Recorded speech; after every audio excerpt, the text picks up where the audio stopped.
Olá, bom dia, tudo bem? Bom, vamos lá. Até que ponto é um canalha? Até que ponto é transtorno de personalidade narcisista? A doutora Ramani Durvásula define isso muito bem. Ela diz que, assim, quando você fala de um transtorno de personalidade, você está falando de extremos de personalidade.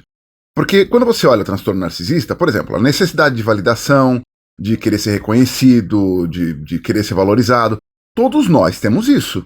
Só que quando você está falando de alguém que tem um transtorno, isso quer dizer que estas coisas todas estão desreguladas num nível que não é saudável.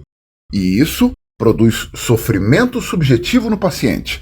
Esse é o grande ponto. É aqui que você pega. Necessidade de reconhecimento e validação, eu também tenho. Eu danço. Quando eu estou na pista e tem alguém me olhando, que você vê que claramente existe admiração no olhar, mexe no meu ego. É gostoso, é bom.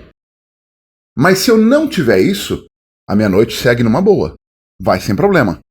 Se o narcisista não tiver esse tipo de validação, e normalmente não basta simplesmente um olhar de admiração, o narcisista precisa ouvir, ele precisa ser reconhecido e isso precisa ser verbalizado.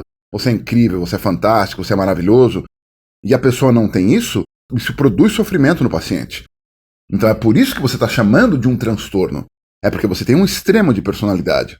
Então, se isso não acontece, se, por exemplo, se você está falando de um indivíduo que explora outras pessoas, que não assume responsabilidade, que transfere responsabilidade o tempo todo, e a pessoa está passando bem pela vida com tudo isso, você está falando simplesmente de um imbecil.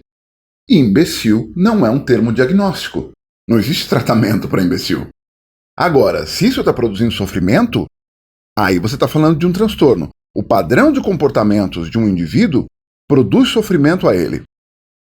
Mas aí você vai fazer a pergunta óbvia, que todo mundo faz. Poxa, mas se isso está produzindo sofrimento, por que ele não procura ajuda? Por que ele não se trata? Porque o narcisista acha que a culpa não é dele. Ele acha que a culpa é do mundo. Você procura imaginar uma pessoa que deliberadamente, com os pés descalços, chuta a quina da cama, arrebenta o dedo e fala que a culpa é da cama. Isso é um narcisista.